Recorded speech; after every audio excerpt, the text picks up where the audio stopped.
माना कि दौर है मुश्किलों का, मगर तेरे मजबूत इरादों के आगे झुक जाएगा आसमां।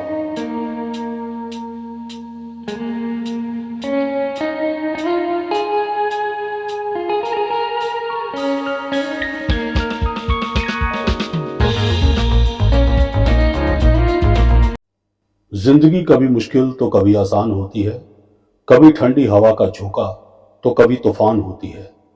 तुम छोड़ना ना कभी अपनी मुस्कुराहट, क्योंकि मुस्कुराने से हर मुश्किल आसान होती है।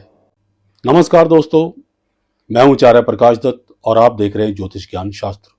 उम्मीद करता हूं कि महादेव की कृपा से आप सकुशल होंगे। कुंभ राशि वालों के जीवन में वर्तमान समय में ग्रहों की चाल के अनुसार तीन मुख्य समीकरण बन रहे हैं, जिन पर बहुत ही संजीदगी से विचार करना होगा। सबसे पहली बात, साढ़े सती शिखर चरण से गुजर रही है, अर्थात उदर स्थान में है, जिसका सबसे ज्यादा प्रतिकूल असर व्यक्ति की आर्थिक स्थिति, व्यापार, नौकरी यानी पेशेवर जीवन और सेहत इत्यादि पर पड़ता है। जानकारी के लिए बता दूं कि जब भी शनि जन्मस्थ चंद्रमा के ऊपर से गुजरता है, यानी कि जन्म राशि में होता है, तब साढ़े सती उदर स्थान में यानी शिखर अवस्था में होती है। कई बार तो शिखर अवस्था की साढ़े सती व्यक्ति की आर्थिक स्थिति इतनी खराब कर देती है कि छोटी मोटी जरूरतों के लिए भी कर्ज लेना पड़ जाता है। दूसरी अहम बात है गोचर में शश योग का निर्माण, जो काफी शुभ फलदायक माना जाता है। लेकिन कुंभ राशि वालों को इसका कितना लाभ मिल पा रहा है वो आप भली भांति जानते ही हैं। मैंने अब तक जितनी भी कुंडलियां देखी हैं, एक बात नोट की है कि कुंभ राशि में बनने वाले शश योग का ज्यादा लाभ वृषभ, सिंह और वृश्चिक राशि वालों को ही मिलता है। कुंभ राशि वालों को जन्मस्थ चंद्रमा के शनि द्वारा पीड़ित होने के कारण काफी कठिनाइयों का सामना करना पड़ता है, भले ही शश योग कुंडली में जन्म से ही निर्मित हो रहा हो या फिर शनि देव के गोचर के द्वारा निर्मित हो रहा हो। चूंकि कुंभ राशि वालों पर शनि की साढ़े सती 3 जून 2027 तक रहेगी, जो कि काफी लंबा अरसा है, इसलिए कुंभ राशि वाले सबसे पहले तो एक उपाय अवश्य कर लें, ताकि उनको शनि की शिखर साढ़े सती के प्रकोप से राहत मिल सके। शनिवार के दिन काले कुत्ते को बेसन से बना लड्डू खाने को दे, मीठा उसमें कम रखे। ये उपाय इतना प्रभावी है कि आप कुछ ही दिनों में राहत महसूस करेंगे। बस भगवान शिव पर श्रद्धा रखें। दूसरा उपाय, हर मंगलवार हनुमान चालीसा का जप खुद करें। हाँ, यदि खुद ना पढ़ सकते हो तो रिकॉर्डेड भी सुन सकते हैं। एक बात सभी दर्शक नोट कर लें कि बेसन के लड्डू वाला उपाय सिर्फ और सिर्फ कुंभ राशि वालों के लिए है, कुंभ लगन वालों के लिए नहीं। अब बात करते हैं तीसरे मुख्य घटनाक्रम की, जो है कुंभ राशि वालों के पराक्रम भाव में देवगुरु बृहस्पति और राहु के मेष राशि में गोचर के कारण बन रहा गुरु चंडाल योग, जिसका आपको ज्यादा से ज्यादा लाभ उठाना चाहिए ताकि आपका आर्थिक पक्ष मजबूत हो सके। कुंभ राशि के साथ साथ ये गुरु चंडाल योग कुंभ लगन पर भी एप्लीकेबल होगा, और जिनके जन्म से ही तृतीय भाव में गुरु चंडाल योग बना हुआ है, उनके ऊपर तो सदैव के लिए ही एप्लीकेबल है। जैसा कि आप सभी जानते ही हैं कि 22 अप्रैल से लेकर 30 अक्टूबर 2023 के बीच राहु और गुरु मेष राशि में एक साथ रहेंगे। परिणाम स्वरूप कुंभ लगन या राशि वालों की कुंडली में तृतीय यानी पराक्रम भाव में इस अवधि के दौरान गुरु चंडाल योग बना रहेगा। तृतीय भाव एक तरह से राहु और गुरु के लिए संयुक्त रूप से 192 दिनों के लिए आशियाना बना रहेगा, जिसका सीधा सीधा असर आपके पराक्रम, सहजता, भाई बहनों, आपकी स्किल्स, छोटी मोटी यात्राओं, लाभ, इच्छाओं की पूर्ति, संतान, लव मैटर्स, वैवाहिक जीवन, विदेश यात्रा, भाग्य, रोजमर्रा की जिंदगी में होने वाली आय, पिता, धर्म कर्म के कार्यों और आपकी हेल्थ पर पड़ेगा। कुल मिलाकर ये योग आपके जीवन में बहुत बड़ी हलचल पैदा करेगा। परिणाम अच्छे और बुरे दोनों होंगे, और ये आप पर निर्भर करता है कि आप किस ओर जाना चाहेंगे। इसलिए मेरी बातों को जरा ध्यान से समझिए। मैं आपको एक बात स्पष्ट रूप से बता देता हूं कि मेरा मकसद सिर्फ आपको फलादेश बताने तक ही सीमित नहीं है, अपितु मैं चाहता हूं कि आप ज्योतिष के गूढ़ रहस्य को समझकर अपनी लाइफ में एक पॉजिटिव अप्रोच लेकर आए। इसलिए मेरी सलाह है कि आप इस वीडियो को शांत मन और एकाग्र चित्त से सुने ताकि आपको इसका पूरा पूरा लाभ मिले। ये वीडियो आपके लिए बड़े ही काम की होने वाली है। इस बात का मैं आपको यकीन दिलाता हूं कि जिनकी भी कुंडली में जन्म से तृतीय भाव में गुरु चंडाल योग है या फिर गुरु और राहु के गोचर के कारण तृतीय भाव में गुरु चंडाल योग निर्मित हो रहा है, अगर वो इस वीडियो में समझाए गए रहस्यों को समझ गए तो उनको कामयाब होने से कोई रोक नहीं सकता। स्पेशली आप 30 अक्टूबर 2023 तक काफी कुछ गेन कर जाएंगे। 6 महीने का ये समय आपको बहुत अचीवमेंट्स करवा सकता है, इसलिए मेरी बातों को जरा ध्यान से सुनिएगा। स्क्रीन पे दिख रही कुंडली को जरा गौर से देखिए। तीसरा भाव पराक्रम का है और आपकी लगन या चंद्र कुंडली के अनुसार यहां पर मेष राशि आएगी। अब तीसरे भाव के कारक मंगल होने के कारण राहु काफी हद तक नियंत्रण में रहेंगे, लेकिन काल पुरुष की कुंडली के अनुसार तृतीय भाव के स्वामी ग्रह बुध है, जो कि कुमार ग्रह होने के कारण राहु के प्रभाव में जल्दी ही आ जाते हैं। परिणाम स्वरूप असत्य वचन बोलने के कारण राहु बली होकर बुरे परिणाम देने लगता है। इसलिए सबसे पहली बात तो यह है कि परिस्थिति कैसी भी विकट क्यों ना हो, कितनी भी विकट क्यों ना हो, सत्य ही बोले। ऐसा करने से राहु नियंत्रण में रहेंगे तथा मंगल और बृहस्पति का शुभ प्रभाव आपको विकट से विकट परिस्थिति से सकुशल बाहर निकाल देगा। स्टूडेंट्स को शॉर्ट टर्म मेमोरी लॉस की समस्या से जूझना पड़ सकता है। राहत की बात यह है कि कुंभ राशि की कुंडली में देवगुरु बृहस्पति लाभ भाव और धन भाव के स्वामी है और पराक्रम भाव में राहु से युति करके बैठे हैं।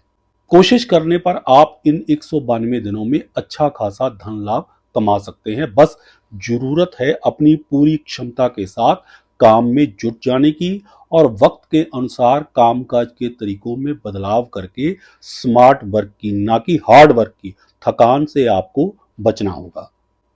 तृतीय भाव का संबंध क्योंकि हमारे कामकाज करने की दक्षता यानी स्किल से होता है, इसलिए नई स्किल सीखने के लिहाज से देवगुरु बृहस्पति और राहु दोनों ही तृतीय भाव में अच्छे फलदायक सिद्ध होंगे, खास करके स्टूडेंट्स के लिए।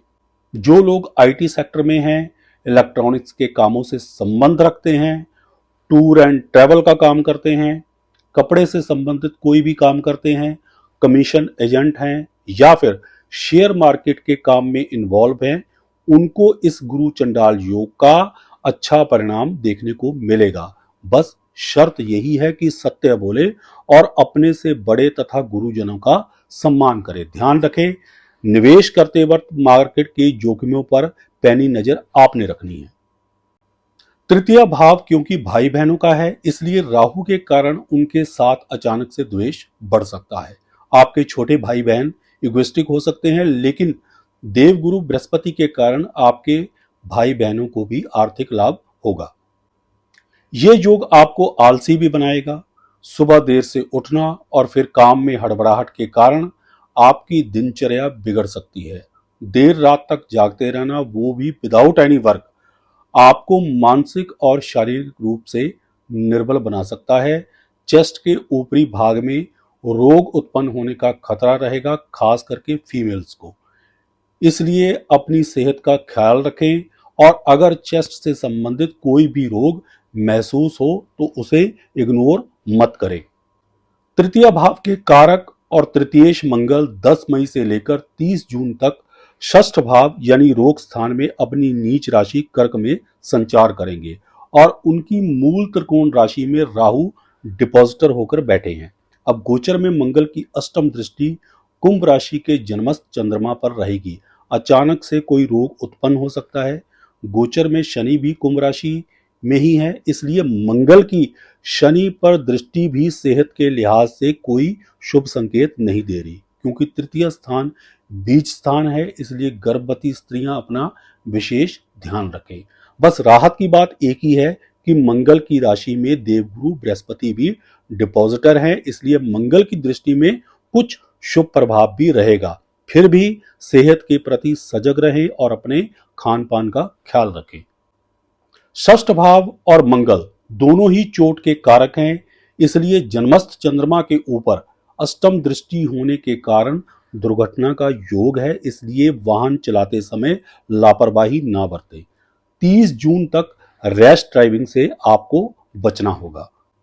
इस स्थिति से निपटने के लिए सबसे उत्तम मंत्र है ओम सर्व मंगल मंगलय शिव सर्वार्थ साधिके शरण्य त्र्यंबिके गौरी नारायणी नमस्तुते। इस मंत्र का जप रोगों तथा दुर्घटनाओं से रक्षा करने वाला और हर प्रकार से कल्याणकारी सिद्ध होगा। इसके अलावा आप मछलियों को आटे की गोलियां बनाकर खाने को डाल सकते हैं। राहु तृतीय भाव में है, अर्थात पंचम भाव से एकादश भाव में होने के कारण लव अफेयर्स में प्रॉब्लम्स और अचानक से ब्रेकअप जैसी स्थितियां उत्पन्न होगी, क्योंकि राहु एक सेपरेटिव नेचर के प्लेनेट है, इसलिए सावधानी बरतें।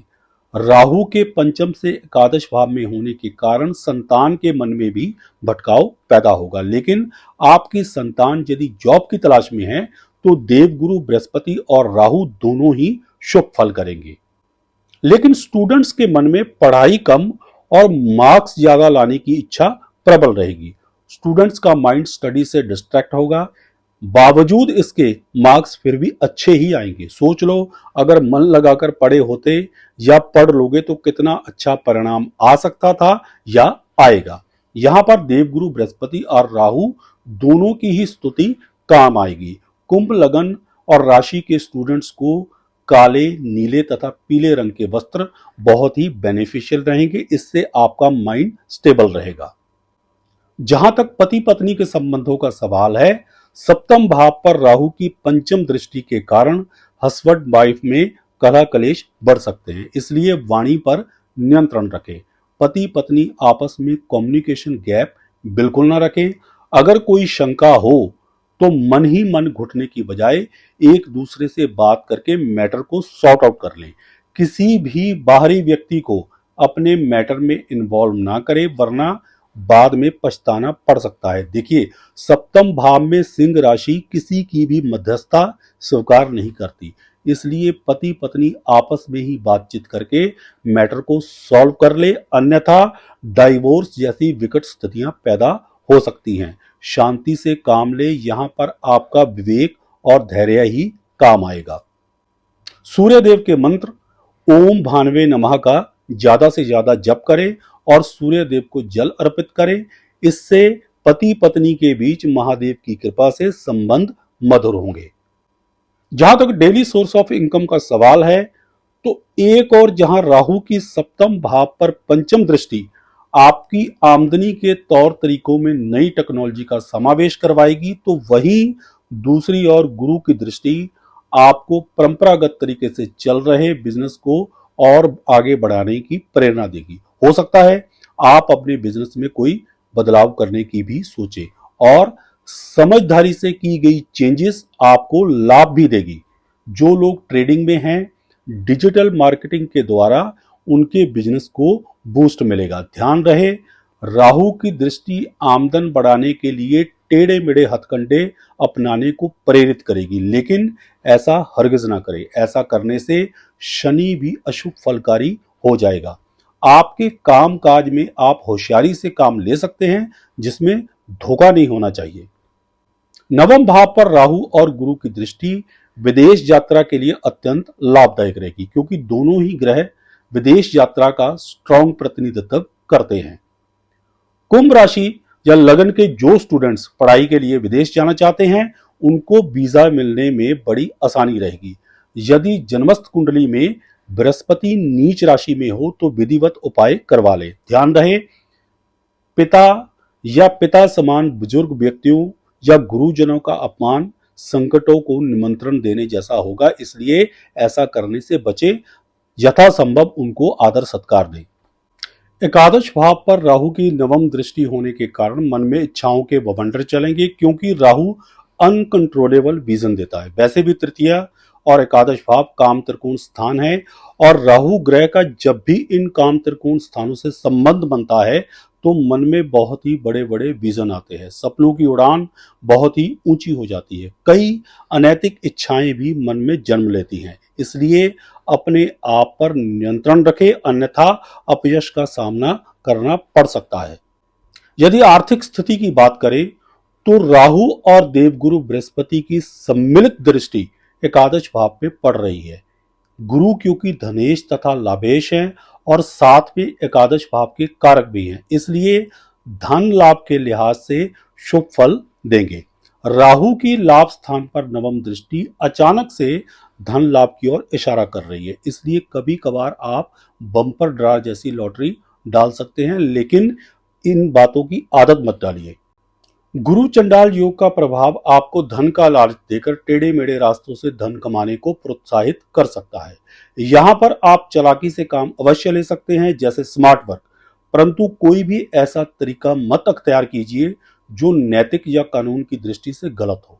ऐसा करने से आप किसी भारी मुसीबत में पड़ सकते हैं। ध्यान रहे, तृतीय भाव में काल पुरुष की कुंडली के अनुसार मिथुन राशि आती है, जो कि राहु की उच्च राशि है, और मंगल जैसे अग्नि तत्व ग्रह के कर्कत्व भाव में होने के कारण राहु जैसा मलेच्छ ग्रह अक्सर जातक की बुद्धि को भ्रमित कर देता है। परिणाम स्वरूप व्यक्ति दुस्साहसी होकर कुछ ऐसे काम कर बैठता है जिसके कारण जेल की हवा तक खानी पड़ जाती है। अगर आपको कुछ भी ऐसा फील हो तो हनुमान चालीसा का पाठ करें, और साथ में आपको एक और मंत्र बताता हूं जो कि बहुत ही कल्याणकारी है। वो मंत्र है, या देवी सर्वभूतेषु शक्ति रूपेण संस्थिता नमस्तस्यै नमस्तस्यै नमस्तस्यै नमो नमः। इस मंत्र का ज्यादा से ज्यादा जप करें, इससे आपके अंदर सात्विक आत्म बल की वृद्धि होगी और आप हर प्रकार के संकट से बचे रहेंगे। यदि हम इस चर्चा का सारांश देखें तो इस तृतीय भाव में बने गुरु चंडाल योग के शुभ फल प्राप्त करने के लिए 4 ग्रहों का शुभ होना जरूरी है, देवगुरु बृहस्पति, मंगल, बुध एवं राहु। वैसे तो उपाय मैं बता ही चुका हूं, फिर भी एक बार और रिपीट कर देता हूं। नंबर 1 पे मां दुर्गा के मंत्र, सर्व मंगल मंगले शिवे सर्वार्थ साधिके शरण्य त्र्यंबिके गौरी नारायणी नमस्तुते। इस कल्याणकारी मंत्र का हर रोज 108 बार जप करें। यदि जप ना कर सके तो बुधवार के दिन मां दुर्गा के समक्ष कोई भी हरे रंग की मिठाई का भोग लगाएं। इस उपाय से गुरु, राहु और बुध तीनों ही शुभ फलकारी हो जाएंगे। रही बात मंगल ग्रह की, तो आप हनुमान चालीसा पढ़ सकते हैं, जो अत्यंत शुभ रहेगा। अगर आपको हनुमान चालीसा पढ़ने में कोई कठिनाई हो तो आप रिकॉर्डेड भी सुन सकते हैं। इसके अलावा श्री हरि विष्णु की भक्ति तो सर्वोपरि है। इसके साथ साथ आप बुध के मंत्र ओम ऐम श्रीम श्रीम बुद्धाय नमः का ज्यादा से ज्यादा जप करें, ताकि बुद्धि में भटकाव ना आए। अगर आपको हमारी ये वीडियो पसंद आई हो तो इसे लाइक करें, शेयर करें, हमारे चैनल को सब्सक्राइब करें और साथ में बेल आइकन को दबा दें, ताकि हमारी हर नई वीडियो की नोटिफिकेशन आप तक सबसे पहले पहुंचे। सुखी रहें, स्वस्थ रहें, इसी मंगल कामना के साथ जय श्री राम, हर हर महादेव और बोलो श्री हरि विष्णु भगवान की जय।